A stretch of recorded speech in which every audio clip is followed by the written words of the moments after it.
Welcome to Bear in Mind, the Brown Psychiatry Podcast, clear, current content about mental health. I am the host, Dr. Tracey Guthrie, Psychiatry Residency Program Director and Co-Editor-in-Chief. I'm the co-host, Dr. Camila Cosmo, Brown Assistant Professor and Co-Editor-in-Chief. I'm Anupriya Gogne. I'm an assistant professor at Brown University as well, and I work at women and infants with pregnant and postpartum moms. Thank you so much for joining us. First, a content warning. In this episode, we will talk about sensitive topics, some of which you may find triggering. Our only purpose is to provide education and information. Our content is not to be considered medical advice. Picture a constant traffic jam of thoughts in your mind and restlessness in your body that feels nearly impossible to control. Now, as you experience it, imagine being told to remain seated, focus on one thing, and patiently await your turn. This is often the experience of those living with ADHD or attention deficit hyperactivity disorder.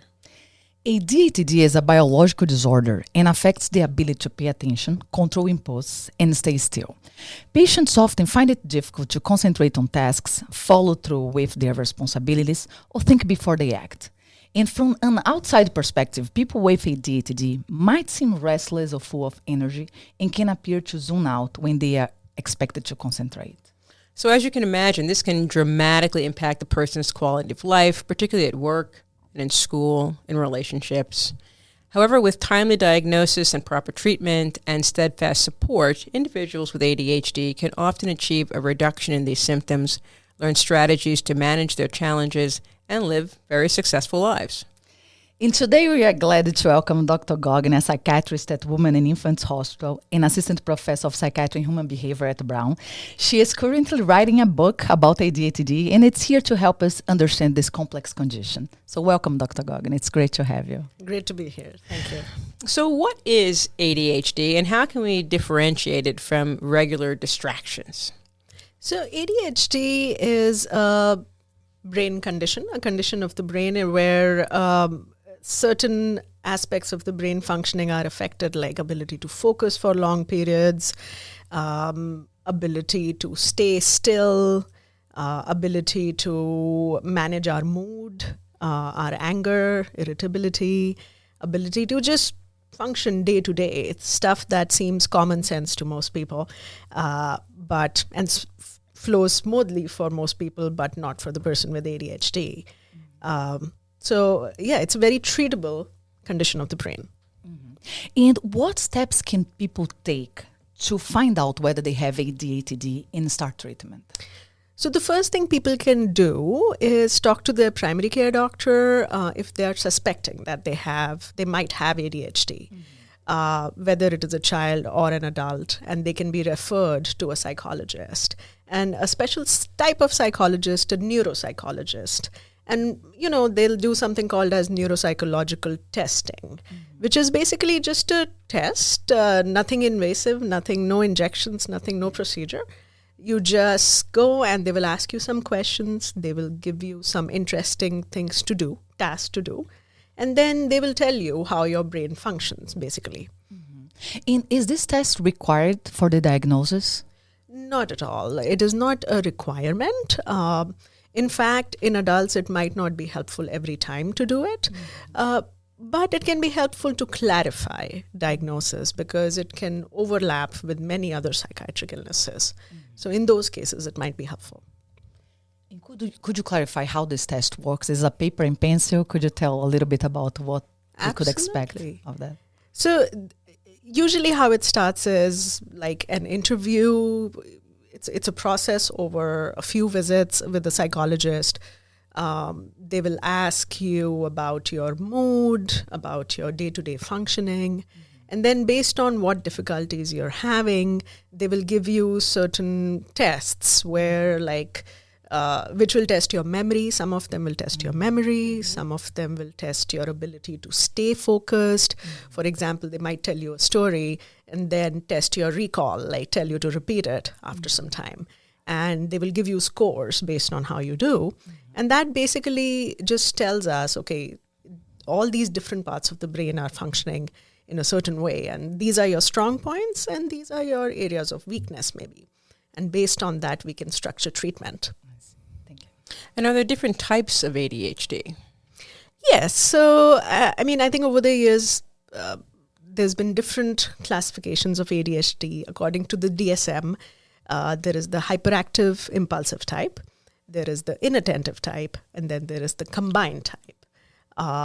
And some of, this classification can be helpful because some types are more common in a certain population than others. For example, in girls and women, the inattentive type is more common, and it presents slightly differently from the hyperactive type that you might have seen, the traditional kind of idea of ADHD, a boy jumping around in class. Mm-hmm. That's not always true. For some people, zoning out is more common instead of like too much activity outwardly.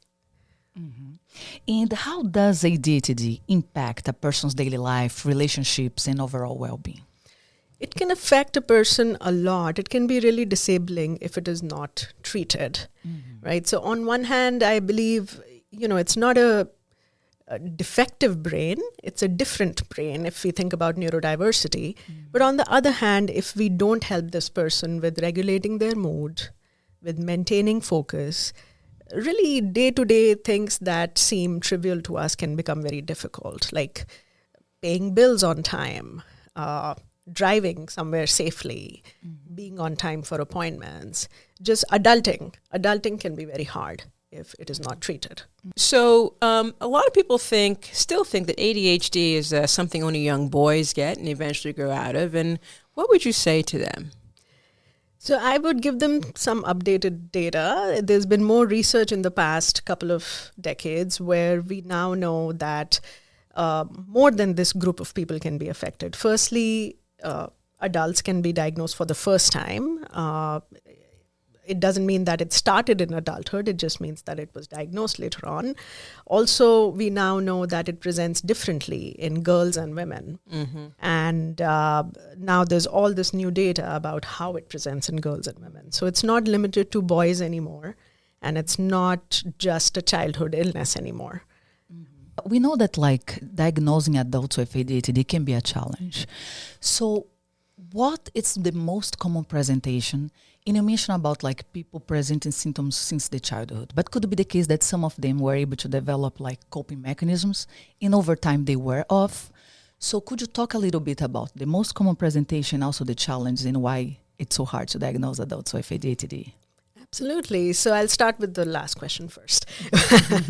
But it is hard to diagnose sometimes because it's important to remember ADHD is not a condition of intellect necessarily.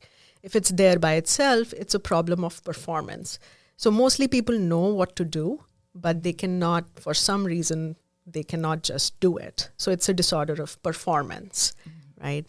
And so, if we think about the day-to-day of an adult, what it might look like. So firstly, it can affect your work life, right? So at work, you can lag behind on certain tasks. You might be staying till 7, 8 o'clock at night, extra hours to finish your work. You might be constantly distracted if you're sitting in class, if you're trying to focus. It can affect how you interact with people. It can be you can seem rude if you're interacting and then you're interrupting people because you had a thought and then you feel I just have to say it at that time, right? Mm-hmm. So the ability to stop ourselves is missing. It can also affect relationships, right? So if a person is not treated, their mood can really go up and down quite a bit, right? And so people will say they are having mood swings. They might feel irritable. They also might struggle with anger issues. Mm-hmm. And so that can really impact relationships because a person can really get angry very quickly and very intensely and not be able to control their behavior. So in worst cases, it can lead to even violence. So, the ADHD couple in which one person has it and the other one doesn't. Just spectrum. I think that's a good word for it because you can have people who or just inattentive, and they're maybe forgetting to do things, follow through on things. And you can certainly have people who are having mood issues and irritability and agitation and frustration. But not all people with ADHD have every symptom. Not everyone with ADHD has irritability or anger or frustration that can lead to agitation and violence. So we want to be clear that there's quite a spectrum with what happens with people. And the other thing that you were talking about that's interesting is, the coping skills that people can develop around this can be quite significant. And so it's not until there's a change in their life, right, where they're in a different job that now requires them to sit. They're a manager now, whereas before they were doing something very physical and out, following up, doing things. Now that they have to sit, they're not as productive. They're not as good. And people say, what's happening? You were doing so well, and you're just having trouble with this transition. And they work harder and try harder, and it's frustrating and fatiguing. Yeah, very, very fatiguing. So it's just to emphasize what you're saying about there's a spectrum and the coping skills, I think, and changes that happen where the symptoms may start to appear, where you're wondering, what's wrong with me? Is this something new? It may not be new. It may be that it's been there all along, but you've coped with it, and now you've overcome your coping mechanisms. Yes, or there's a major change in your environment. Like for the moms I treat, suddenly now there's a baby to take care of. Suddenly you're also sleep deprived. Your hormones are all over the place. Yes. So all those factors kind of affect the way it would appear. So is ADHD linked to other mental health conditions? Yes, untreated ADHD can lead to a lot of other psychiatric problems. For example, kids who are not treated, they are more likely to get into traumatic situations. It could be physically traumatic if they're taking risks and getting into situations where, traumatic brain injury can be part of it. Or emotional trauma, there's higher rates of bullying of kids who are untreated. There might be harsher punishment for kids at home or in school. So, and then we know that girls and women particularly internalize guilt, internalize shame. So a lot of women that I see, they describe this kind of a tape in their mind that they develop of negative self-talk. And it keeps on playing. And over time, as they compare themselves to other children of their age, their counterparts, it builds on, right? And it can affect, it can lead to clinical levels of anxiety, depression even. It can be very isolating if the person cannot really confide in anyone or they don't understand it themselves. It can also, like I said, affect relationships. So over time, there can be trauma within the relationships in how they relate to other people. It can seem like unstable relationships. So I'm wondering if you can talk a little bit about some of the common comorbidities that we might see, the common co-occurring conditions that we might see with people who have ADHD. So common diagnoses that a person with ADHD can have are anxiety disorders, firstly like generalized anxiety or even OCD.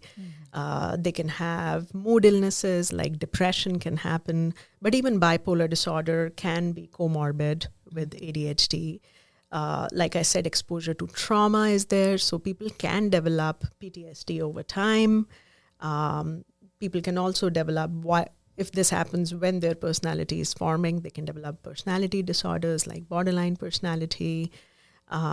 So yeah, all these things can co-occur and they can have overlapping symptoms as well. So talking about comorbidities, you are mentioning about like the most common ones that are associated with ADHD. In thinking about the treatment approach, what do you think that should be a priority? How you usually do that when you have patients that has other conditions besides ADHD? So when I get a patient, it's important to remember that in adults, the ADHD symptoms might not be the presenting complaint.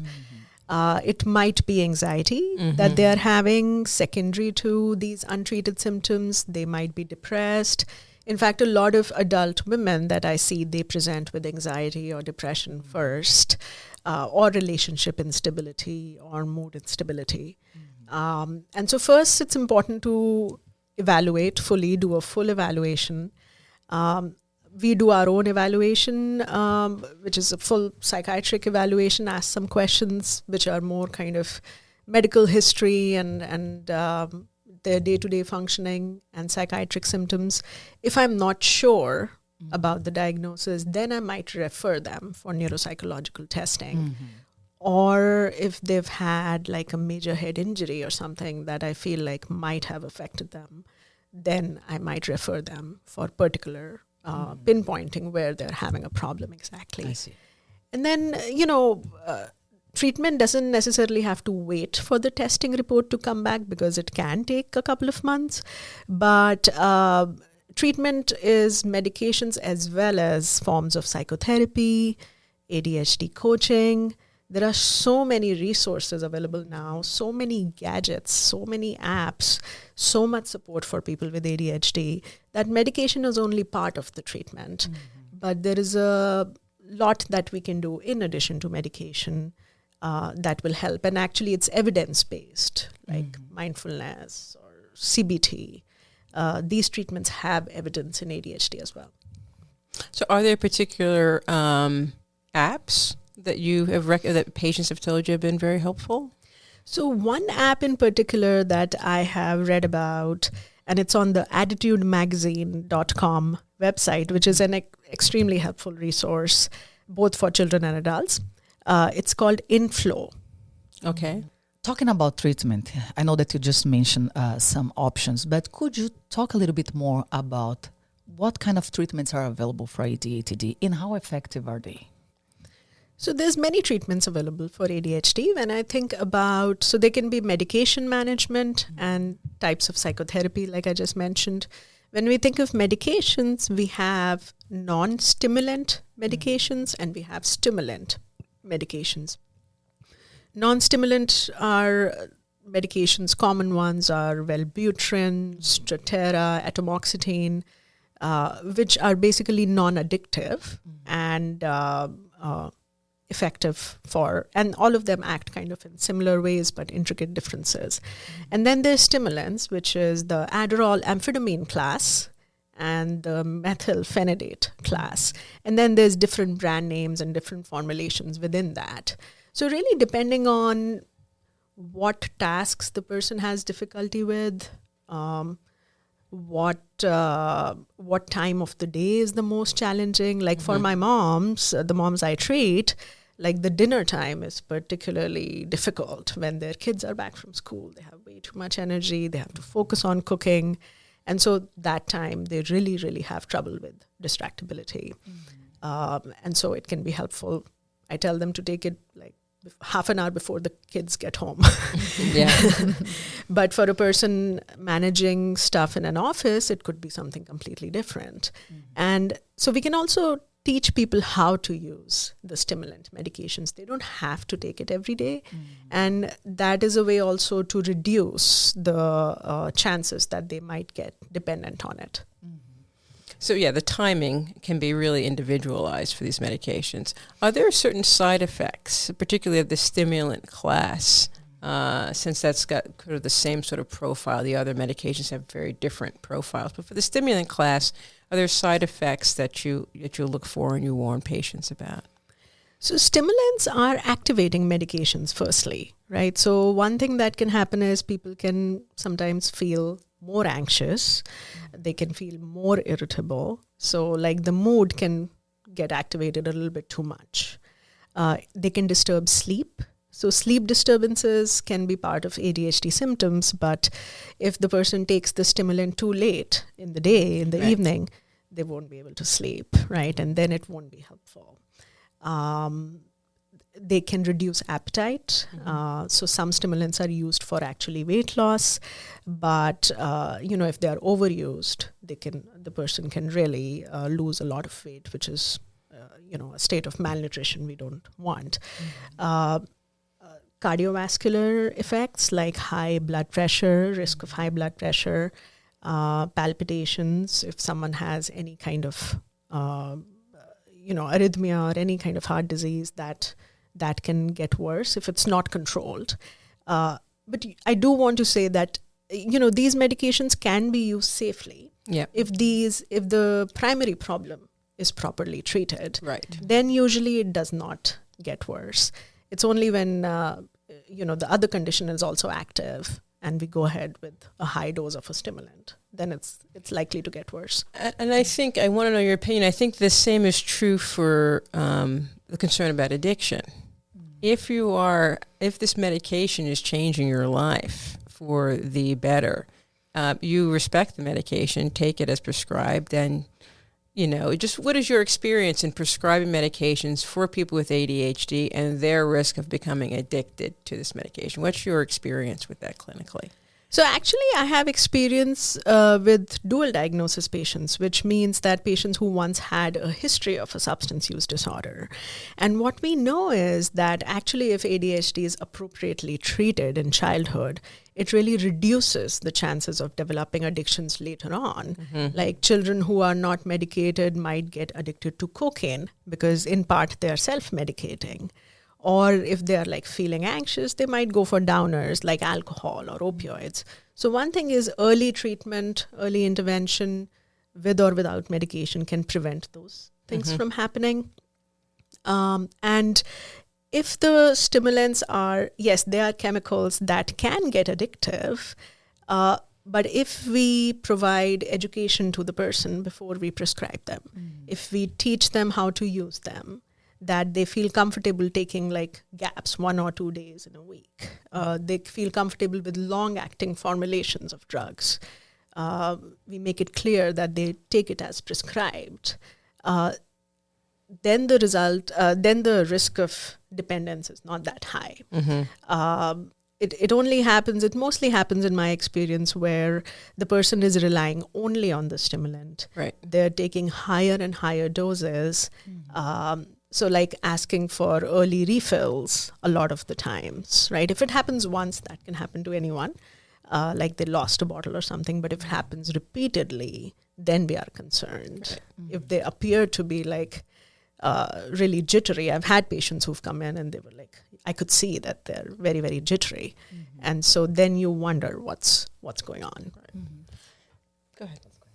So, I mean, I think that it's like any other medication. If you take too much blood pressure medication, you will pass out. Your blood pressure will go too low and you'll faint. You have to really respect all the medications. They have a purpose. They're a tool. They're not the answer. So someone may really take this medication and get back a good bit of functioning, but more may not get them to even better functioning. So it's a mindset of where is it that I want to get, what's helping me, and going for it could be better may make things a little bit worse. So there is definitely a mindset of what other tools can I use. Yes. It's just one tool. You need other tools. The medications aren't as much as we do think they're very helpful. There's other tools available to you as well. Absolutely. And that's very important because, again, remember that the stimulants don't actually change anything structurally in the brain. Right. You mentioned a traffic jam. It's like that. So the stimulant is just the traffic light that's regulating the traffic. Right. But once it wears off, there'll be another jam. Right. Or once like the amount of traffic changes or like the situation changes, people's demands change, they will be in the same bind. Right. So we should look at those as a facilitating functioning, not really the cure. Right. There is no cure for ADHD because like it's not a deficit like that. It's a state of dysregulation. And we are just fine-tuning it with the stimulant. And a person, while they're on a stimulant, they can actually engage in therapy. They can actually focus and practice the skills. And after some time, they might not need it. And plus, you are mentioning about the side effects, and we have seen recent studies showing the impact of long-term use of stimulants, like being treated with stimulants for many, many years, how this can impact your health, especially like your heart condition. So, I'm wondering, thinking about this, how do you approach when you are like treating your patients and someone that is like treated with stimulants? How do we advise them in terms of psychotherapy, in cognitive rehabilitation? Which strategies do you recommend to them? What kind of additional non-pharmacological treatments you advise them to engage? So, based on the evidence, mindfulness-based interventions have had evidence in improving attention span, different aspects of functioning, executive functioning. There is cognitive behavioral therapy, which is more focused on changing behaviors and thoughts related to thoughts which are causing anxiety or depression. So those have been modified to fit ADHD symptoms and help the person to, again, increase attention span, regulate their mood, treat insomnia if they have that. So I would say CBT, mindfulness, ADHD coaching, which is kind of like they incorporate things from CBT, but also the therapist in there is like a witness, right? So they can really help the person to stay on course, because that is the challenge, that they might start off great, but then they lose track. And so someone to keep on redirecting them and keeping them on one task at a time. And short-term goals and one goal at a time, because the person really would want to do everything at once. And, you know, sometimes that can be really helpful and make them successful, but in a lot of situations, it just distracts them. Other forms of treatment, there's some data on neurofeedback kind of treatments. I actually read some studies on use of TMS in ADHD as well. So, new stuff is coming out all the time. And even I think there are some probably stuff using like some technologies, like some kind of, not video games, but like programs, softwares that can kind of help kids to focus for longer periods of time, exercises like that. So there's a lot out there that we can do in addition to the medication. So you were talking about side effects, and you mentioned the cardiovascular side effects. Can you talk more about how does the treatment for ADHD impact the heart health? So there have been some studies lately where they've evaluated patients who've been on stimulants for a long period of time. And by that, I mean like decades, years and years. And, if they're also on higher doses. And, in some of those patients, they did see high blood pressure, risk of, in very severe cases, risk of stroke. Usually in those cases, there was some other heart disease also it could be age related, the natural changes that happen in the body. But on top of that, an activating chemical like this can make everything worse. So we need to be careful, definitely, if someone is taking them for a long time. However, like I said, there are ways to be cautious about the dosing. There's ways to limit the dose or the frequency of dosing. People can give gaps. And usually when I have a person with a history of cardiovascular disease, for example, I have a couple of patients with SVT, which is like a form of palpitations, right, when the heart races. And so in those patients, I actually coordinate with their cardiologist and we talk together and we come up with the stimulant after a little bit of trial and error that doesn't give them palpitations. Right, right. And they actually then might put the person on metoprolol or something else for the palpitations. Right, so a you beta can blocker balance to it. slow down the heart a little bit. Yeah. It's definitely a collaborative care is always the best for sure. Or there's other non-stimulant choices that you mentioned before. And of course, we definitely do want to emphasize the other types of treatment that are available that are non-pharmacologic. It's very important. Absolutely. So you were talking about substance use, and we have seen an increased number of people using cannabis, marijuana. How does it impact people with ADHD, and how does it can interfere with the treatment?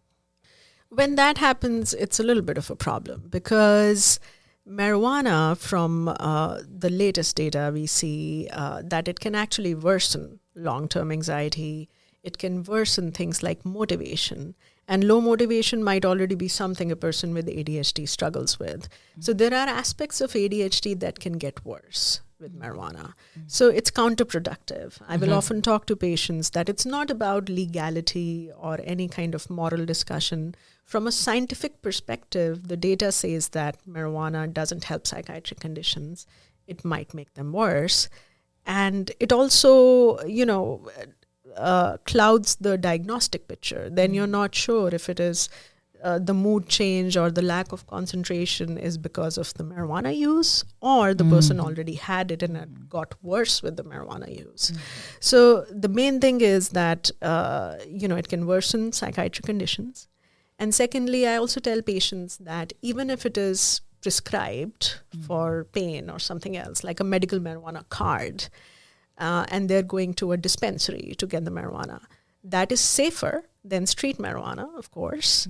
But there is no FDA that regulates those dispensaries as yet, Correct. as far as I know. Correct. So, it says CBD to THC ratio, where THC is the addictive part, but no one checks that. Yes. No, So- we had an episode on that. We talked about that. And it's quite variable. It's wildly variable. Yeah. You'd think this is a small amount of marijuana by its name or what's on the little card in the dispensary, and it actually has 50 times that. Exactly. It's not regulated as Yes, It's not exactly. regulated. And the potency of marijuana now is much higher than what it used to be. Over Yeah. time, it's increased.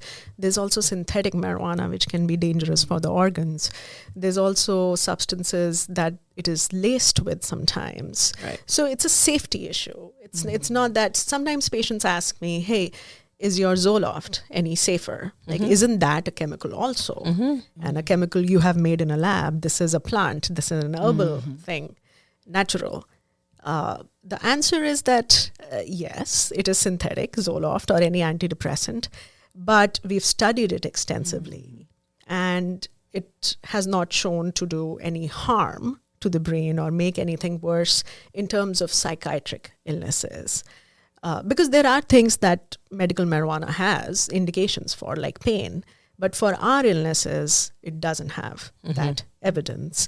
Also, when there is a medical marijuana prescription, there is no guideline on dosing. Right. Right? It can be helpful for certain things, but we need more research. Yeah. So it's going for something known versus unknown risk. Yeah, and you mentioned that like people even using for pain, but even on those scenarios, we have to be careful about it. We do have other options to treat pain, and also because it's not uncommon to have people with chronic pain having other, like having mental health conditions associated to that. Exactly. So we need to be mindful about this and how this can impact your mental health.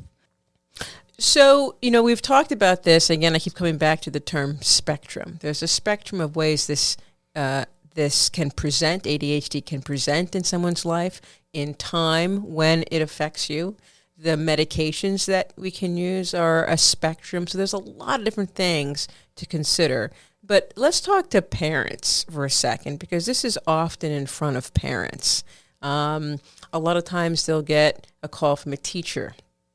I think, your son, your daughter is showing symptoms of ADHD. You should go get them tested. But as a parent, you're trying to make all the right decisions, and you're trying to not do any harm to your child. And for certain groups, there's been a disproportionate diagnosis of ADHD, so you're a little wary. So what advice would you give parents if you're like, I kind of see it too, but I don't really want to see it, and I don't want to believe that it's true. I don't want my child to be on, these sound like very strong medications, so I don't want my 9, 10, 11-year-old child on these medications, but I'm also concerned that their future could be impacted in listening. Like, there are some things here that are concerning. What should a parent do to be able to really be able to face this question and get an accurate diagnosis and get input? And how would you recommend they go about doing that? Sure. So the first thing I would tell a parent is to take a breath. Yeah. That this is not a problem, that they did something and this happened. It's nothing about their parenting that we are talking about. It did not cause the disease. It is something that is well researched, that has many different kind of treatments, not just the medications they are concerned about. They should, again, consult a doctor, a child's doctor, who can then refer them to a child psychologist who can do a full testing, the neuropsychological testing that we mentioned. And then they can refer them to a child psychiatrist who can, in addition to medications, if medications are an option for that child, they can refer them for psychotherapy, they can refer them for some coaching, they can get an IEP at school and get more support, get accommodations. There is a lot that we can do to support the child and them also. I've seen parents also, if the child is hyperactive, parenting can be really, it's difficult as it is. Right.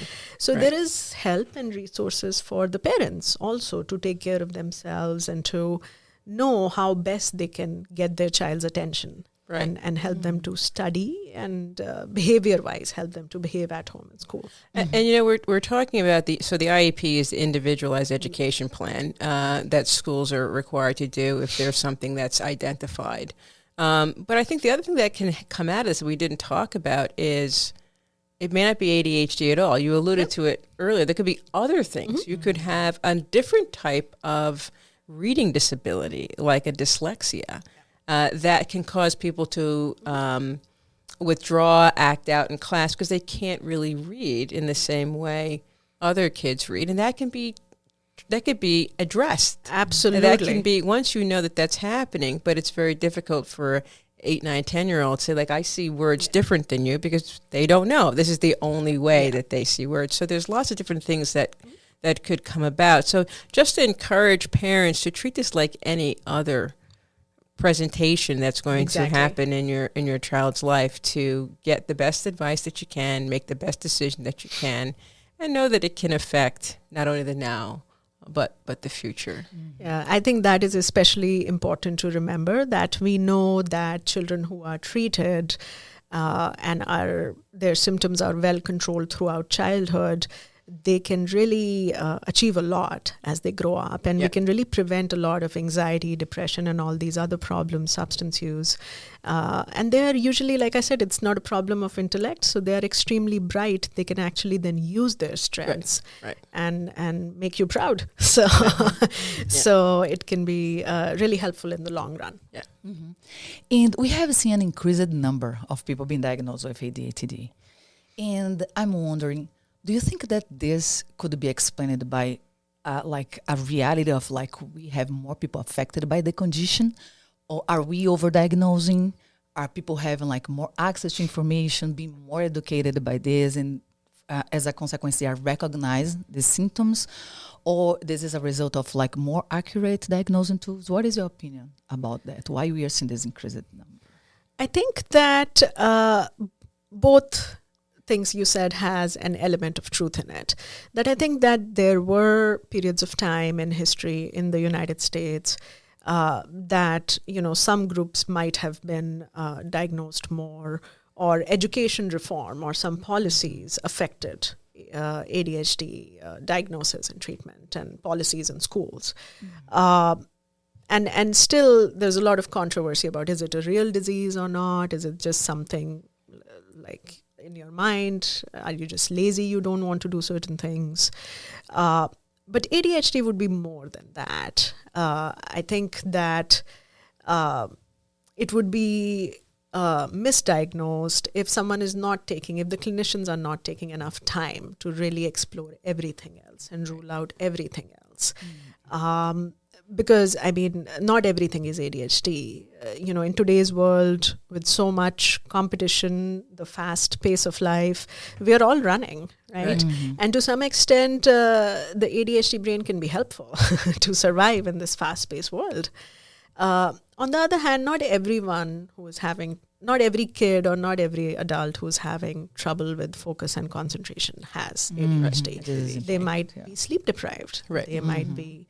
So, you know, in order to make the right diagnosis, it's just important for clinicians to remember that everything else should be considered. It's not in isolation. Right.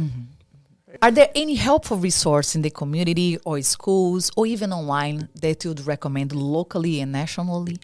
Yes, absolutely. So one online resource that I use and I give to my patients is attitudemagazine.com. So like attitude, but ADD. Okay. And they have a lot of resources both for children, their parents, as well as adults with ADHD and different aspects of it. And usually when you go listen to their podcast, in every one of their podcasts, they give out even more resources. So that leads to more resources. There's also organizations like CHAD. There's like sometimes there's like conferences for people with ADHD. They can go and kind of socialize with each other, and there's groups that can help out each other in day-to-day life. Support groups around a common topic. What is CHAD? So CHAD stands for Children and Adults with Attention Deficit Hyperactivity Disorder. It's an organization that was formed to support children and their parents and even adults with ADHD. It has, again, like Attitude Magazine, has a lot of resources both for kids. Also for parents who want to get their kids tested, if you go to the Attitude Magazine resources page, they have a directory of providers by state. Oh, helpful. And showing what insurances they take and everything. Okay. So it can be really helpful. Good. And CHAD is CHADD. Got it. Okay. So now tell us about your upcoming book on Exciting. Mm-hmm. on ADHD. So the book that I'm working on right now is on neurodevelopmental disorders. So a little bit more than ADHD. We are also covering autism and learning disabilities like dyslexia, and how it presents in adults, firstly, and specifically adult women. And the second part of the book is perinatal, which is now my main area of work, how it presents in pregnant and postpartum moms, and then strategies to help the moms to cope with it. So I'm working on it right now, and it is half done, and hopefully it'll be done. It's a tall order writing a book, so we wish you the best of luck, and we Thank can't you. wait to see it come out. Thank you. And thank you so much for joining us. It was really helpful. We appreciate you being here and provide this information. Thank you. Happy to be here. You're welcome. Thank you. Thank you. Now, a take-home message to bear in mind. So ADHD is a common condition that affects people's ability to pay attention, to focus, and to control impulses. Signs of ADHD are most commonly presenting in childhood and often persisting through adulthood. And recognizing and treating ADHD can improve functioning in many areas. And remember that it's a disorder that's a spectrum. It presents in many different ways. With consistent support and appropriate care, from classic treatments to new therapeutic strategies, there is a path to overcome the challenge related to ADHD and build a fulfilling life. And as always, if you or someone you know is feeling depressed and having suicidal thoughts, please contact the Suicide and Crisis Lifeline. Call or text 988 or access 988lifeline.org. Thank you for listening to our podcast. For more information and related content, please check out our Instagram, X, Facebook, and YouTube channels. Bear in mind the Brown Psychiatry Podcast. Thank you.